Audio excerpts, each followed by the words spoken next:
الحمد للہ رب العالمین والصلاة والسلام علی حبیبہ محمد وآلہ وصحبہ آمین۔ اعوذ باللہ من الشیطان الرجیم، بسم اللہ الرحمن الرحیم۔ الذین یذکرون اللہ قیاما وقعودا وعلی جنوبہم ویتفکرون فی خلق السماوات والارض ربنا ما خلقت ھذا باطلا سبحانک فقنا عذاب النار۔ اللہم سبحانک لا علم لنا الا ما علمتنا انک انت العلیم الحکیم۔ مولایا صلی وسلم دائما ابدا علی حبیبک خیر الخلق کلہم۔ اللہ کریم کی بنائی ہوئی کائنات میں انسان ایک منفرد اکائی ہے۔ اگرچہ مکلف مخلوق چار طرح سے ہے۔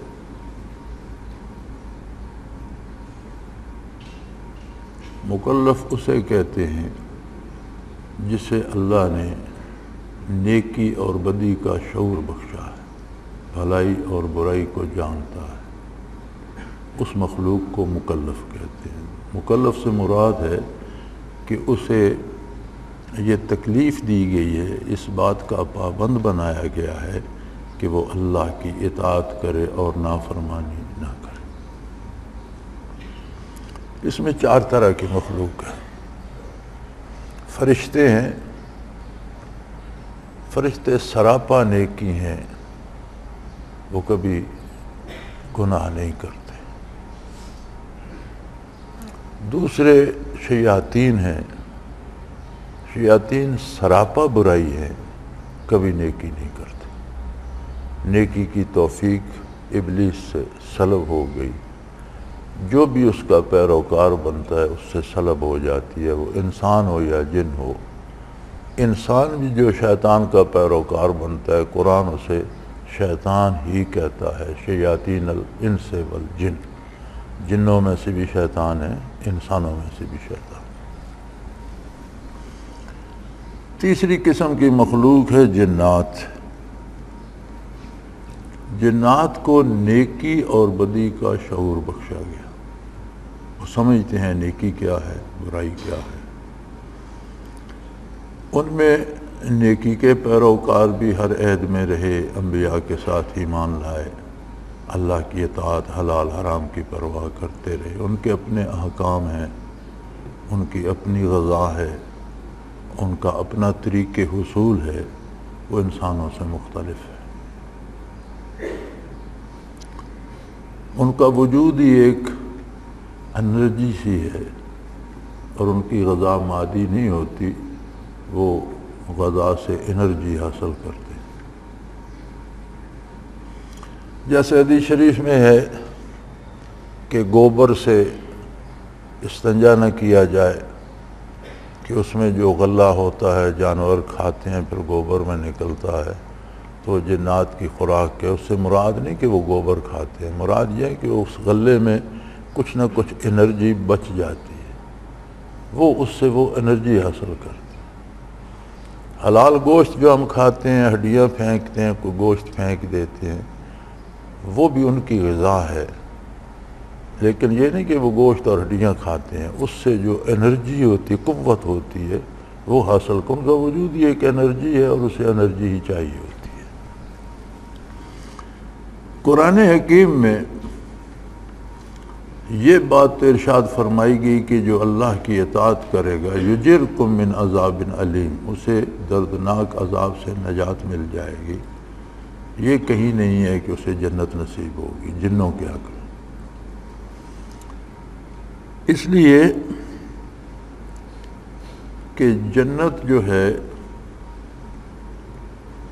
اس کے لیے ایک خاص استعداد چاہیے، اور وہ استعداد ہے معرفت باری کی، عظمت الہی کو پہچاننے کی۔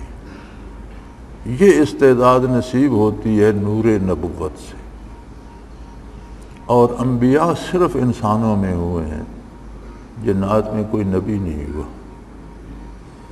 لہذا یہ شعور صرف انسانوں کو دیا گیا ہے کہ وہ ہر بندہ اس کی استعداد مختلف ہوتی ہے، جو معرفت نبی کی ہے وہ غیر نبی کو نصیب نہیں ہوتی۔ جو صحابی کی ہے اس کا معیار اپنا ہے، تابعی کا معیار اپنا ہے، تبع تابعین کا اپنا ہے، عامت المسلمین کا معیار اپنا ہے، عالم کا معیار اپنا ہے، نہ جاننے والے کا معیار اپنا ہے، ایک نیک اور پارسا آدمی کا معیار اپنا ہے، ایک بدکار کا معیار اپنا ہے، مانتا وہ بھی اللہ کو ہے، مانتا وہ بھی اللہ کو ہے، لیکن کیفیت دونوں کی الگ الگ ہوتی ہے۔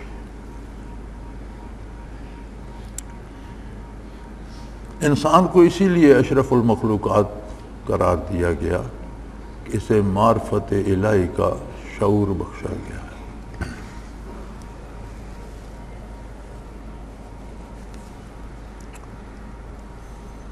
اور یہ اس کا بہت بڑا احسان عظیم ہے۔ انسان ہونا بہت بڑا شرف ہے۔ انسان کی فطرت میں ہے، آپ ظاہری طور پر بھی دیکھ لیں، انسان ظاہری علوم حاصل کر سکتا ہے، لیکن کیا ہر انسان کر لیتا ہے؟ نہیں۔ جو اس استعداد پر محنت کرتا ہے، مشقت کرتا ہے، اسے سیکھتا ہے، اساتذہ سے حاصل کرتا ہے اور عمریں لگاتا ہے، وہ علم حاصل کر لیتا ہے۔ جو اس طرف متوجہ نہیں ہوتا وہ ویسا ہی رہ جاتا ہے۔ بے شمار فنون ہے دنیا میں، ہر فن کو حاصل کرنا پڑتا ہے۔ ایک آدمی بہت بڑا ماہر سائنسدان ہو سکتا ہے، بہت بڑا ماہر طبیب ہو سکتا ہے، بہت بڑا عالم ہو سکتا ہے، مجتہد ہو سکتا ہے، محدث ہو سکتا ہے، فقیہ ہو سکتا ہے، مفسر بن سکتا ہے، لیکن گاڑی چلانا ایک الگ فن ہے۔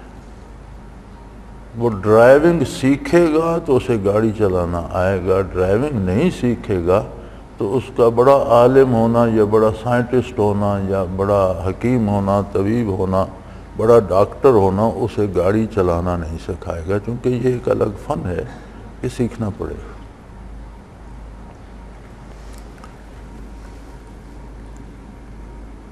اب یہ جو استعداد دی گئی ہے،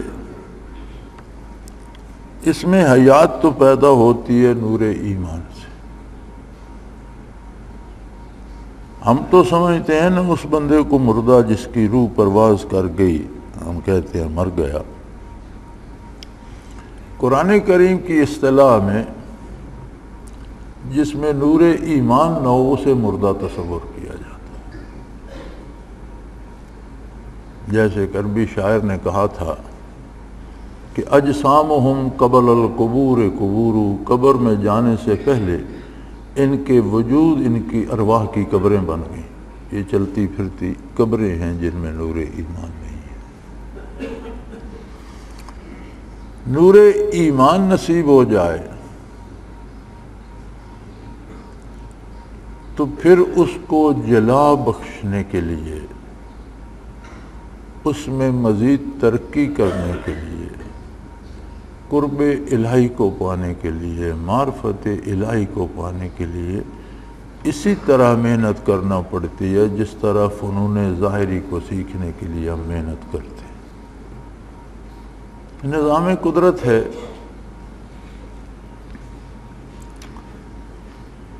اس کا طریقہ جو قرآن کریم نے بتایا، جو غالباً قرآن میں اس کو بالواسطہ اور بلا واسطہ کوئی 800 دفعہ کے قریب دہرایا گیا ہے۔ قرآن کریم دنیا کی مختصر ترین کتاب ہے جس نے تمام انسانی ضرورتوں کو تمام زمانوں کے لیے احاطہ کر لیا۔ آئلی قوانین ہوں یا معاشی قوانین ہوں یا سیاسی قوانین ہوں، کیسی عجیب بات ہے کہ بڑی بڑی کتابیں ان کا احاطہ نہیں کر سکتی. ایک طب کے موضوع پہ لے لیں تو لائبریریاں بھری پڑی ہیں. کوئی یہ دعویٰ نہیں کر سکتا کہ طب کی ساری ضرورتیں ان کتابوں میں آ گئی ہیں اور اس پہ کوئی اضافہ نہیں ہو.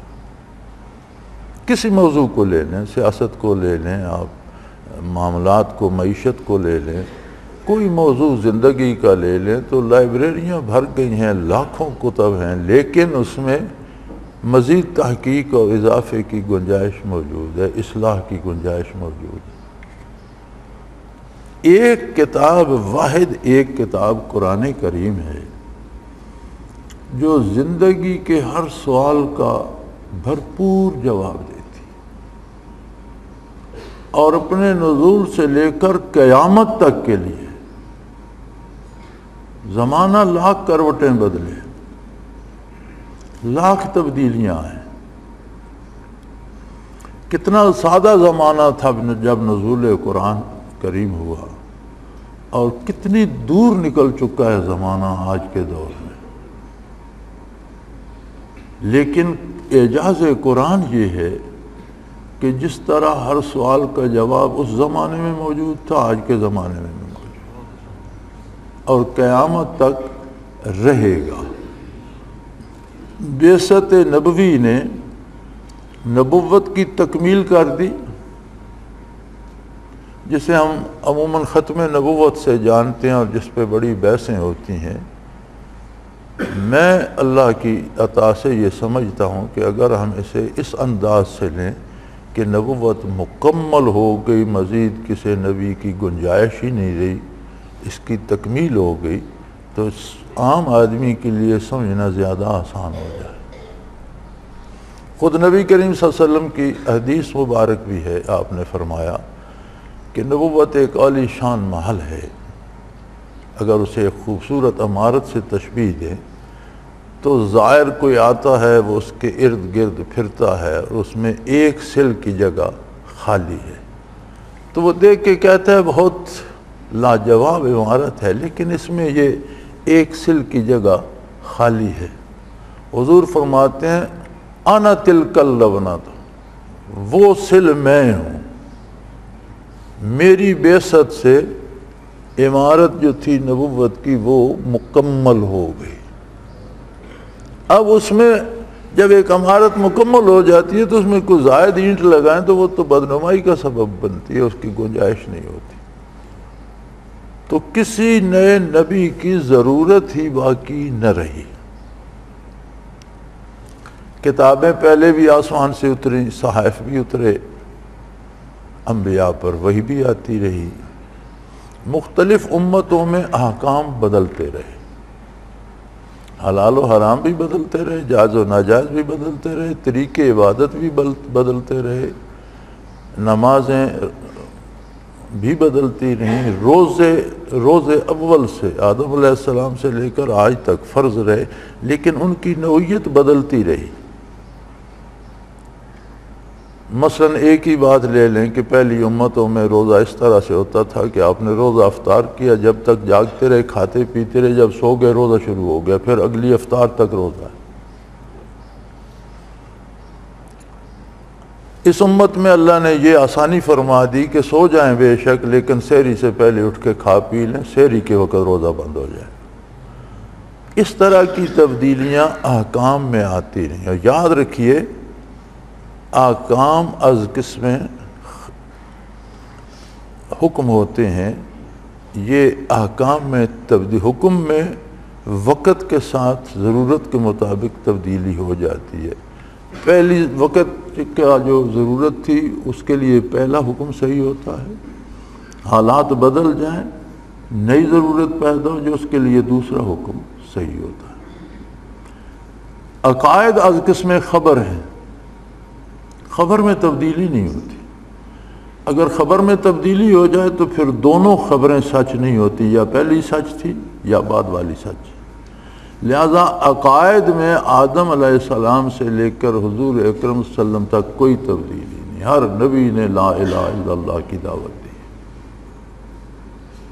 احکام میں تبدیلیاں ہوتی رہیں. جب قرآن کریم نازل ہوا تو کیسی عجیب بات ہے کہ احکام بھی حتمی نازل کر دیے گئے، اب قیامت تک احکام میں بھی تبدیلی نہیں ہوگی۔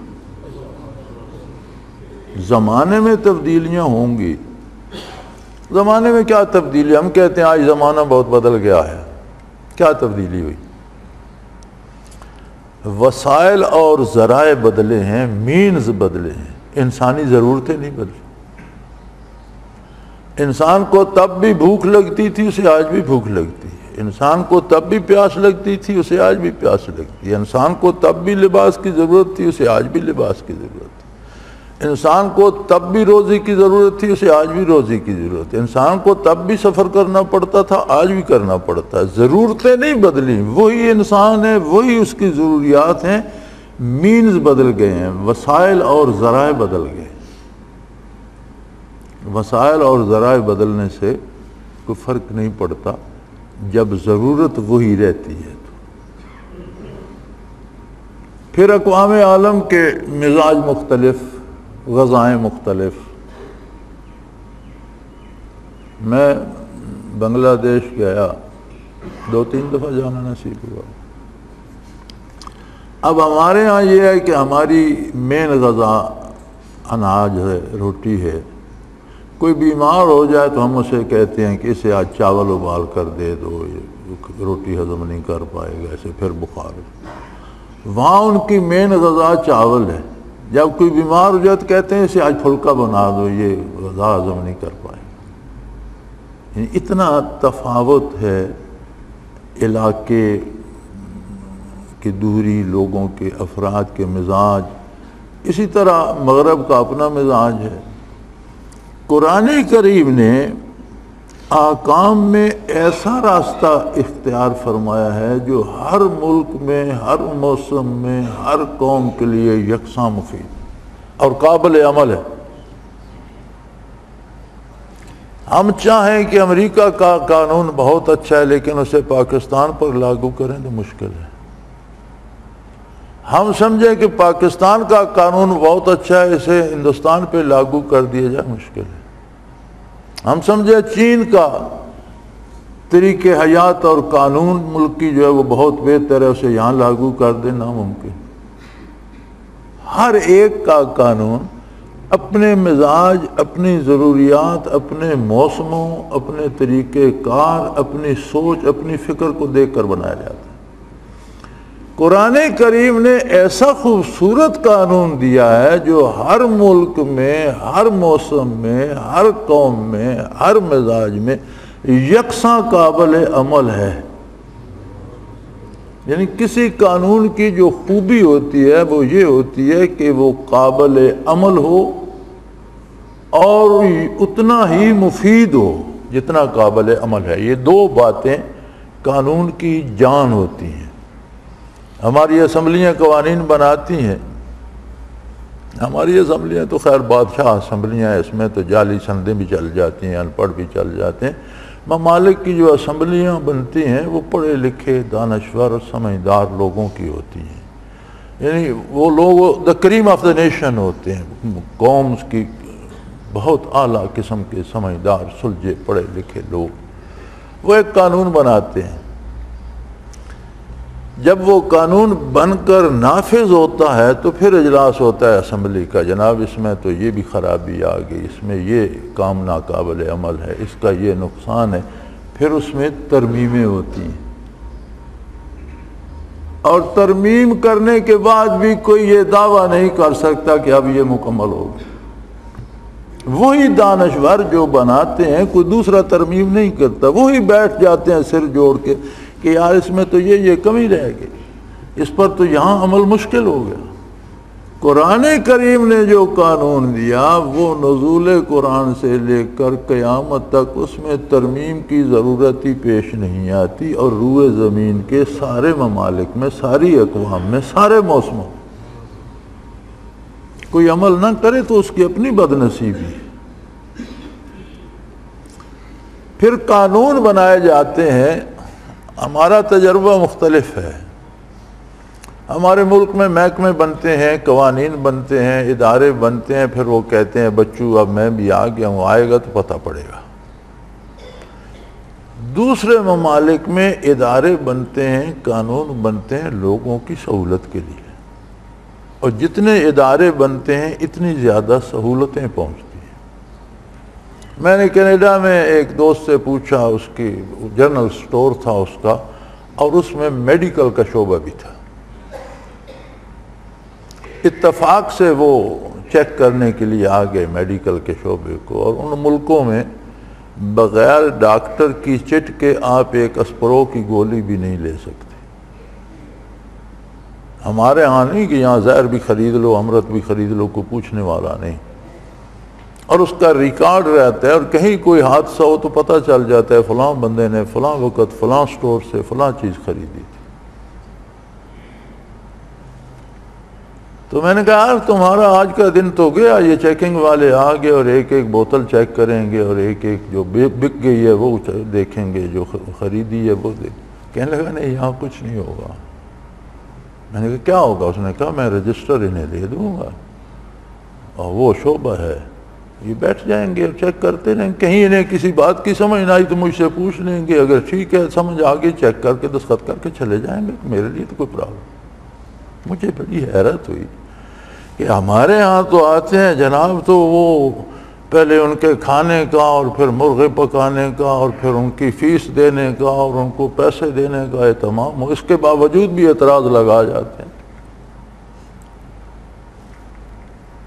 وہ کہنے لگا جناب یہاں تو یہ عالم ہے کہ ابھی میری ٹیلی فون لائن اگر خراب ہو جائے تو میں ساتھ والے دوست سے کہوں گا، وہ محکمہ ٹیلی فون کو فون کرے گا، ان کی ذمہ داری ہے ود ان نو ٹائم، جتنا جلدی ہو سکا وہ آئیں گے ٹھیک کر کے جائیں گے۔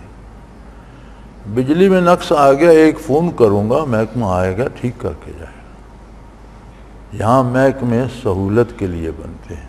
تو قانون کی خوبی یہ ہوتی ہے کہ جن لوگوں پر اسے نافذ کیا جائے ان کے لیے آسانیاں پیدا کرے،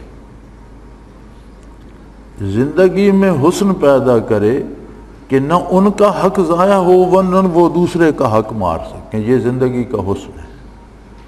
اور اسی میں آسانی ہے کہ ہر بندہ اپنا حق آسانی سے لے لے، دوسرے کے حق میں مداخلت نہیں۔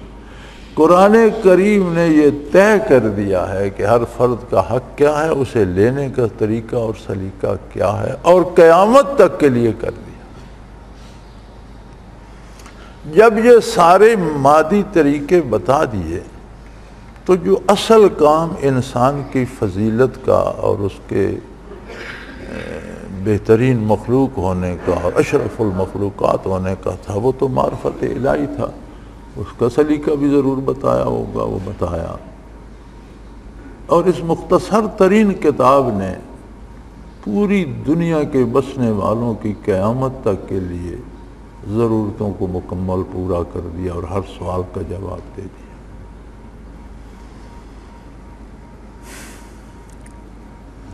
اب کوئی نہ سمجھ سکے تو یہ الگ بات ہے۔ کوئی ان پڑھ کسی جگہ جا کر بیٹھا، اخبار پڑھے تھے تو اس نے اخبار اٹھا لیا لوگوں پر رعب ڈالنے کے لیے کہ میں بھی پڑھا لکھا ہوں، تو اخبار جو پکڑا وہ الٹا تھا۔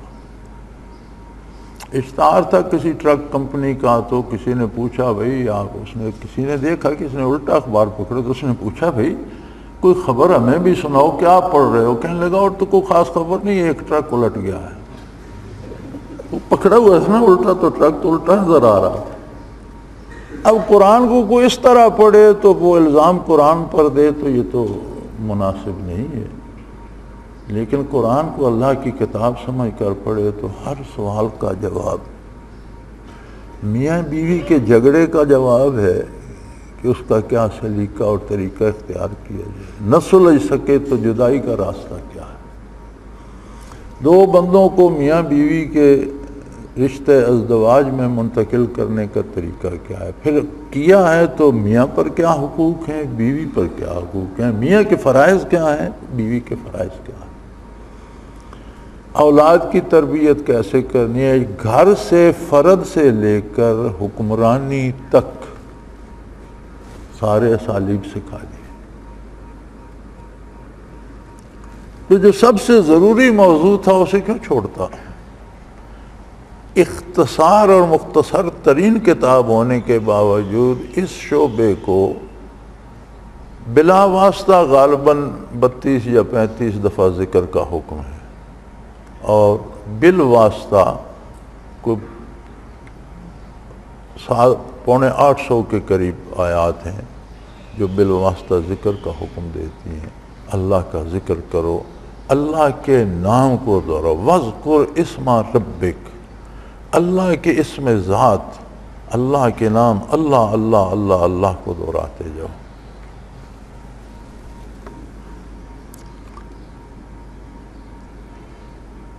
ظاہر ہے جو قرآن کو پڑھے گا مان کر، اس کا رشتہ قرآن سے پہلے نبی سے استوار ہوگا صلی اللہ علیہ وسلم۔ اب یہ جو ذکر کرے گا یہ برکات نبوت کے حصول کا سبب بن جائے گا، اور جوں جوں اس کا سینہ روشن ہوگا تو اس کو معرفت الہی کی سمجھ آتی چلی جائے گی، اور یہ حاصل ہے حیات۔ اس کی تیاری کے لیے پوری زندگی کا نصاب ہے۔ حلال روزی کمائیں، سچ بولیں، دیانتداری سے رہیں، تمام امور میں شریعت کی پابندی کریں، نماز ادا کریں، زکوٰۃ دیں، روزہ رکھیں، حج کریں، احکام شریعت پر عمل کریں۔ اس سے کیا ہوگا؟ اس سے آپ کے دل کی حیات مضبوط ہوگی، اس کی صحت درست ہوگی، وہ کام کرنے کے قابل ہوگا۔ اب اسے کام کیا کرنا ہے؟ اسے کام کرنا ہے اللہ کو یاد کرنے کا، اللہ کے نام کی تکرار کا۔ اس لیے فرمایا الذین یذکرون اللہ قیاما وقعودا وعلی جنوب، وہ لوگ جو کھڑے بیٹھے لیٹے ہر حال میں ذکر سے غافل نہیں ہوتے، اللہ اللہ کرتے ہی رہتے۔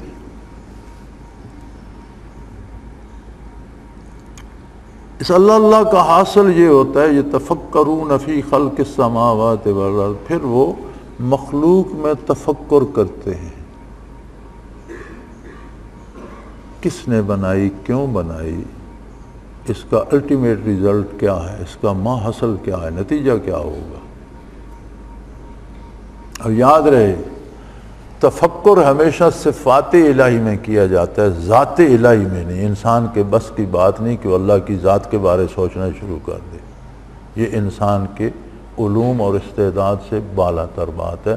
اللہ کو پہچانتا ہے اس کی صفات کے ساتھ، تو تفکر صفات میں ہوتا ہے۔ یتفکرون فی خلق السماوات والارض، کائنات کی تخلیق میں تفکر کرے، خالق کی عظمت اس سے ہویدہ ہوتی چلی جائے۔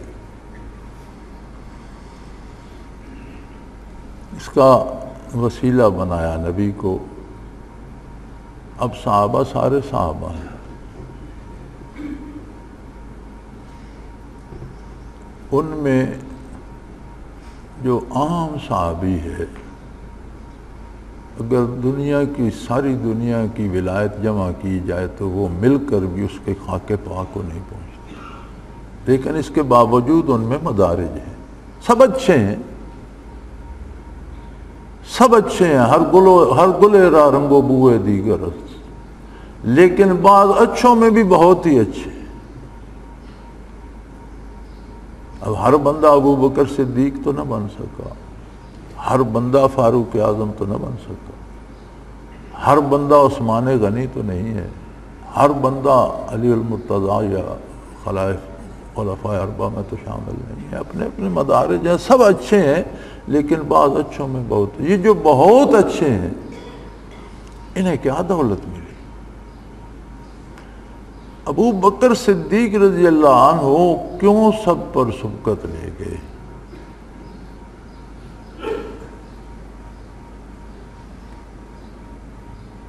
اس لیے کہ وہ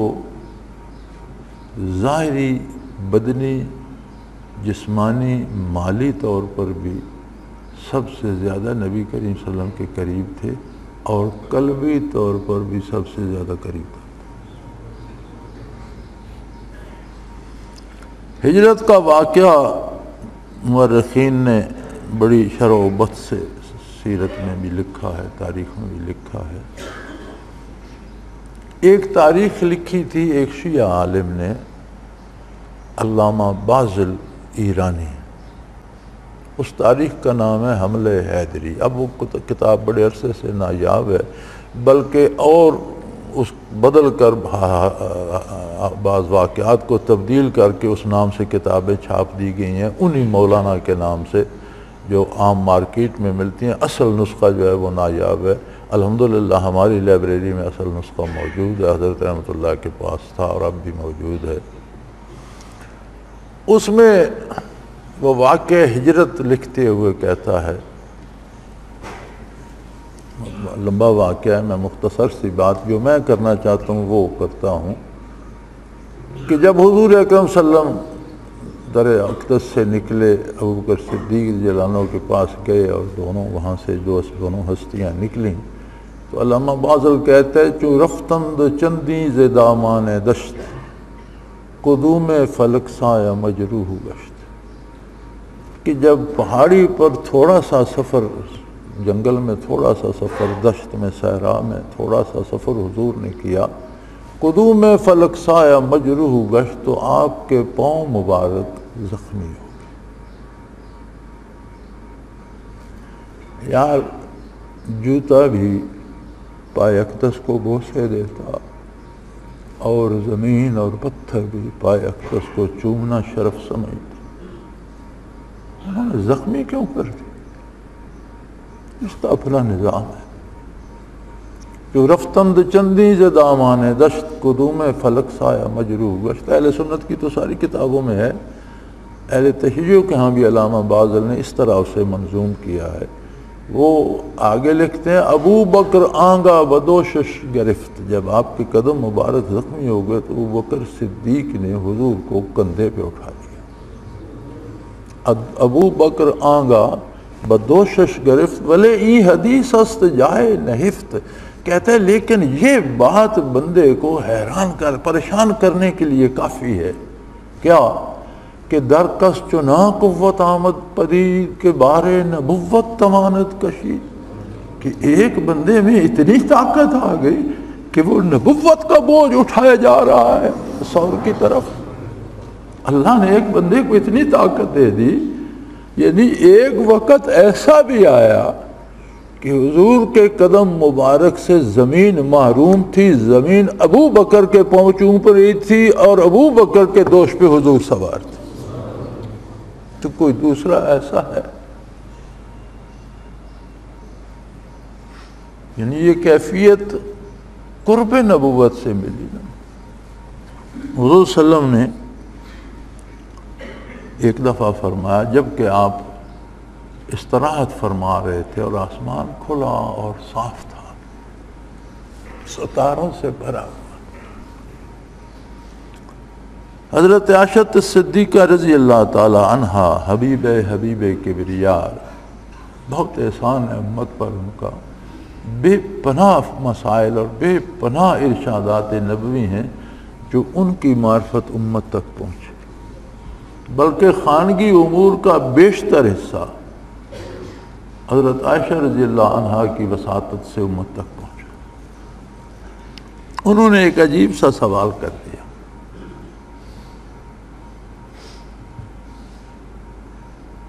انہوں نے پوچھا، یا رسول اللہ صلی اللہ علیہ وسلم، کسی کی نیکیاں ایسے بھی ہوں گی جیسے یہ آسمان ستاروں سے بھر ہے؟ میں بڑی دفعہ یہ سوچتا ہوں کہ کیا مقام ہے اس ہستی کا، بعثت عالی سے نبی مبعوث ہونے سے لے کر وصال تک ہر لمحے ہر آن ایک نیا سوال اور اس کا صحیح ترین جواب۔ کبھی بیٹھ کر سوچئے گا، میں اکثر سوچتا ہوں کہ اللہ کیا عظمت دی تو نے، کہ کوئی علم نہیں حضور کے علم میں نہیں ہے، حضور نہیں جانتے کہ یہ آنے والا کیا پوچھے گا، کوئی مطالعہ کر کے نہیں جلوہ افروز ہوتے، کسی کتاب کو دیکھ کر نہیں آتے، آنے والا سوال کر دیتے ہیں، حضور جواب ارشاد فرما دیتے ہیں، اور جواب اتنا پکا ہوتا ہے کہ قیامت تک اس سوال کا وہی جواب صحیح ہے۔ انہوں نے پوچھ لیا، عجیب بات تھی، یہ تو لوح محفوظ کی بات تھی، آگے کی بات تھی، عالم بالا کی بات تھی کہ کس کی نیکیاں نامہ اعمال میں کتنی ہیں۔ آپ صلی اللہ علیہ وسلم نے ہلکی سی مسکراہٹ سے فرمایا، ہاں عمر فاروق کی نیکیاں اور اعمال نامہ ایسا ہی ہے جیسا تم آسمان دیکھ۔ انہیں فوراً خیال گزرا کہ حضرت عمر فاروق کی نیکیاں ایسی ہیں تو میرے والد کہاں گئے، ابو بکر کہاں گئے؟ آپ نے فرمایا، ابو بکر کے وہ لمحات جو سور کی تنہائیوں میں اسے میرے ساتھ نصیب ہوئے، انہیں کائنات کی کوئی چیز نہیں مل سکتی، وہ انہیں کا حصہ۔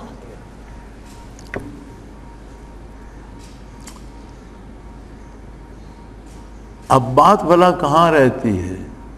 فاروق اعظم رضی اللہ عنہ کی بیٹی حضرت حفصہ بھی تو اسی گھر میں، حضور کے گھر میں تھیں، آپ کی اہلیہ مبارکہ ام المومنین تھیں۔ انہوں نے سنا، انہوں نے والد ماجد کو بتایا۔ جب فاروق اعظم نے صبح سنا تو پہلے دوڑتے دوڑتے سیدنا ابو بکر صدیق کے پاس گئے، اس سے پہلے کہ انہیں پتہ چل جائے میں ان سے بات کر۔ انہیں خوشخبری سنائی کہ نبی کریم صلی اللہ علیہ وسلم نے میری نیکیوں کے بارے یہ ارشاد فرمایا ہے، رات کی جس طرح صاف آسمان ستاروں سے بھرا ہے، میرا اعمال نامہ اس طرح نیکیوں سے بھرا ہے۔ کہا ماشاءاللہ، حضور نے فرمایا تو حق فرمایا، آپ کو مبارک ہو۔ کہنے لگے میں مبارک لینے نہیں آیا، پھر کس لیے تشریف لائیں؟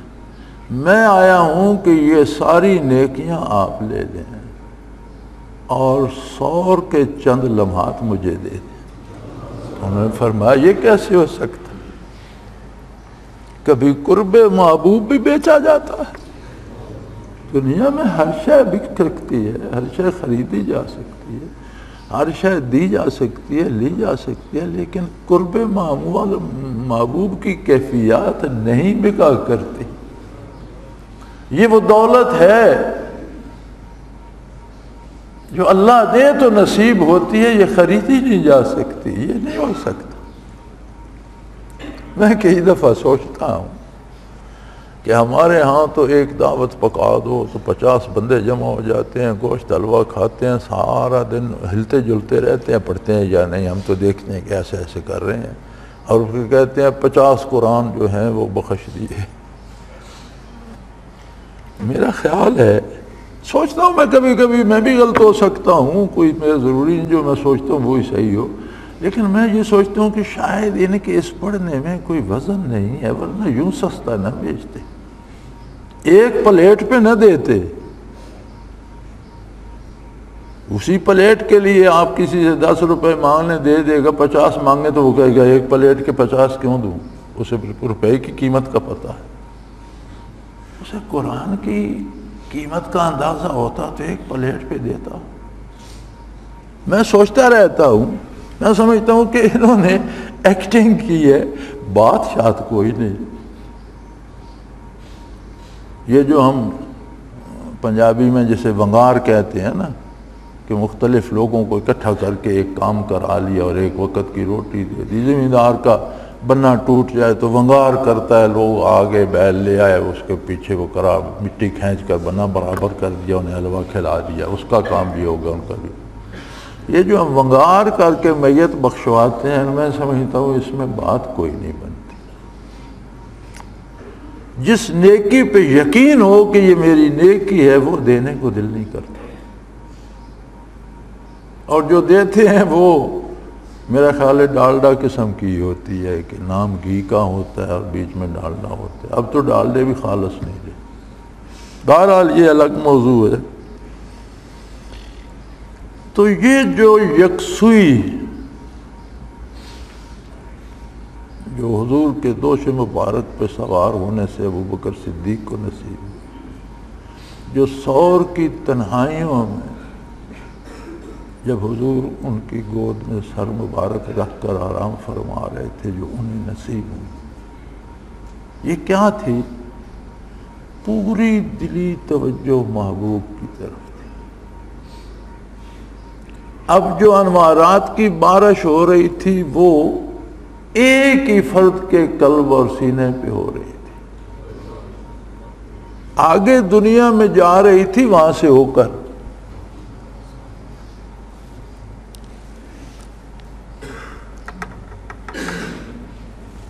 یہی مراد کثرت ذکر سے ہے کہ انسانی فکر اور سوچ جو ہے ایک وقت دو طرف متوجہ نہیں ہوتی۔ ما جعلنا لرجل فی جوفہ من قلبین، کسی کے سینے میں دو دل نہیں ہے، یعنی انسان ایک وقت میں ایک طرف متوجہ رہ سکتا ہے، دو طرف نہیں۔ جب کثرت ذکر سے ذکر کی طرف متوجہ ہو جائے گا تو دنیا و مافیا سے کٹ کر اللہ کی یاد میں کھو جائے گا، اور جب ذکر کرتے ہوئے بھی امور دنیا سوچنا شروع کر دے گا تو یہ صرف ایکسرسائز رہ جائے گی، فکر ادھر چلی جائے گی اور اس سے فائدہ نہیں ہوگا۔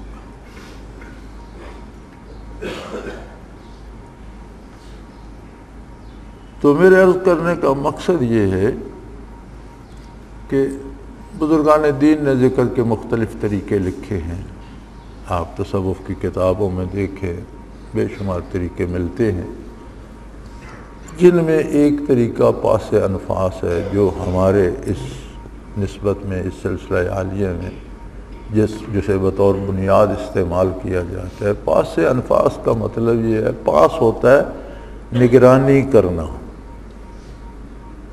انفاس جمع نفس کی ہے، پاس انفاس سے مراد ہے ہر سانس کی نگرانی کی جائے، یعنی جب آپ اندر سانس جاتا ہے تو لفظ اللہ دل میں لے کے جاتے ہیں، باہر آتا ہے تو روح خارج کرتے ہیں، تو اس پر پوری توجہ بھی رکھیں۔ یہ نہیں کہ وہ ایک ایکسرسائز رہ جائے اور آپ کہیں کھیتوں میں آپ کی سوچ پھرتی ہو اور کہیں دکان پہ بیٹھی ہو اور کہیں بازار میں پھر رہی ہو، پھر فائدہ نہیں ہوتا۔ یعنی اس کی چوکیداری بھی کریں، نگرانی کریں، اس پہ پوری توجہ دیں۔ پاس انفاس کا معنی یہ ہے کہ جب آپ ذکر کرتے ہیں اور اگر بندہ ذکر کی طرف متوجہ رہے اور اس کیفیت کو زندہ رکھے کہ اللہ اللہ جا رہا ہے، خارج ہو رہا ہے، تو پھر دوسری طرف سوچ نہیں جاتی۔ مجبوریاں، ضرورتیں، پریشانیاں، اگر سوچ بھٹکنے لگے تو اسے جھٹک دے، پھر واپس آ جائے۔ انسان کوئی ڈمی تو ہے نہیں، بے شمار اس کی تکلیفیں، بے شمار راحتیں، بے شمار رشتے، بے شمار تعلقات، بے شمار مجبوریاں۔ یہ ہو سکتا ہے کہ سوچ بھٹک جائے، لیکن یہ نہیں کہ جدھر بھٹکی پھر ادھر سوچنا شروع کر دیا۔ یہی حال نماز کا ہے۔ اب آپ کہتے ہیں نماز میں خیالات آتے ہیں، خیالات کا آنا تو ایک فطری عمل ہے، آئیں گے، انہیں چھوڑ کر نماز کی طرف متوجہ ہونا، حضور نے فرمایا اس میں جہاد کا ثواب۔ خیال لانے سے نماز فاسد ہو جاتی ہے، از خود سوچنا شروع کر دیجیے، ہوتا ہے خیال لانا۔ ایک ہے کہ آپ متوجہ ہیں نماز کے، کوئی خیال آ گیا، خیال آنا اور بات ہے، خیال لانا اور بات۔ خیال لانا مفسد صلاۃ ہے، خیال آنا اور اسے جھٹک کر اس طرف متوجہ ہو جانا، اس میں جہاد کا ثواب ہے۔ اسی طرح ذکر میں بھی ہو سکتا ہے کوئی خارجی خیال در آئے تو اسے جھٹک دیں اور پھر اس پہ شروع ہو جائے اللہ اللہ اللہ جا رہا ہے، اس کا حق ادا کریں۔ یہ آپ کو، آپ کے قلب کو جلا بخشے گا، انوارات سے روشن کرے گا، اور پھر اس سے تفکر پیدا ہوگا صفات باری میں، اور جتنا وہ تفکر نصیب ہوگا اتنا ادراک ہوگا عظمت باری۔ اور دنیا میں ہم اس بازار میں ہم یہی کچھ خریدنے آئے ہیں، نقد حیات دے کر۔ یہ جو ایک ایک سانس ہے نا، یہ ہماری نقدی خرچ ہو رہی ہے، ہمارے پاس گنتی کی سانسیں ہیں۔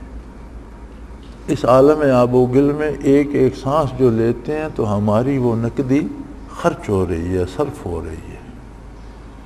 اس کا اصل مصرف یہ ہے کہ یہاں سے ہم معرفت الہی لے کے اٹھیں اور میدان حشر میں سرخرو ہوں اور اللہ کے جوار رحمت میں جگہ پائیں اور اللہ کے عذاب سے بچ جائیں۔ من زحزح عن النار ودخل الجنہ فقد فاز، جو دوزخ سے بچ گیا اور جنت چلا گیا وہ کامیاب ہو گیا، جیت گیا۔ زندگی کی اس بازی میں وہ جیتا جو دوزخ سے بچ گیا۔ تو یہ ساری محنت، سارا مجاہدہ، سارا ہیلہ اس لیے ہے کہ محنت کریں اور یاد رکھیں شیخ کی توجہ جو ہوتی ہے اس کی مثال بارش کی ہوتی ہے۔ بارش جب برستی ہے چٹان پر بھی، کھیت کھلیان پر بھی، جنگل و صحرا پر بھی برس جاتی ہے، نتائج مختلف نکلتے ہیں۔ کھیتوں میں فصلیں اگتی ہیں، جنگلوں میں سبزہ درخت اگتے ہیں، چٹانوں پر اگر کوئی تل بھر مٹی ہو بھی تو وہ بھی دھل جاتی ہے اور وہ سنگلاخ چٹانیں نکل آتی۔ توجہ کو قبول کرنا طالب کے ذمہ ہے، اور قبولیت ہوگی جب آپ اپنے ہر سانس کی نگرانی اور اس طرف متوجہ رہیں گے۔ آپ کہیں اور سوچتے رہیں گے تو وہ اثرات مرتب نہیں ہوں۔ جب آپ اتنی تکلیف کرتے ہیں، گھر کے کام کاج چھوڑ کر آتے ہیں، یہاں رہتے ہیں، تو یہ اتنا مجاہدہ کرتے ہیں تو یہ خیال رکھیں کہ واقعی ہر سانس کی نگرانی کی جائے، اور یہ صرف ذکر میں نہیں کی جائے، ایسی عادت بنائیں کہ چلتے پھرتے، آتے جاتے، اٹھتے بیٹھتے، الذین یذکرون اللہ قیاما وقعودا وعلی جنوبہم، ہر حال میں یہ احساس ہمارے ساتھ زندہ رہے، ہر حال میں یاد خدا چلتی رہے، اسی پہ حیات بسر ہو، اسی پہ موت آئے، اور اللہ کرے کہ میدان حشر میں یہی ذکر کرتے ہوئے اٹھیں۔ وآخر دعوانا ان الحمدللہ رب العالمین، الحمدللہ رب العالمین، والصلاة والسلام علی حبیبہ محمد وآلہ وصحبہ اجمعین۔ اللہم ربنا لا تقتلنا بغضبک ولا تہلکنا بعذابک واعف عنا قبل ذلک۔ اللہم ربنا لا تسلط علینا من لا یرحمنا، انت ولینا فی سفرنا وحضرنا فی مالنا واہلنا، انت ولینا فی الدنیا والآخرہ، توفنا مسلمین والحقنا بالصالحین۔ اللہم انصر الاسلام والمسلمین، اللہم نور قلوبنا من نور المعرفت والایمان، اللہم ارزقنا حبک وحب حبیبک صلی اللہ علیہ وسلم، وصلی اللہ تعالی علی حبیبہ محمد وآلہ وسلم برحمتک یا۔ اگر آپ کو یہ ویڈیو پسند آئی تو لائک، شیئر اور سبسکرائب کرنا نہ بھولیے۔ اللہ حافظ۔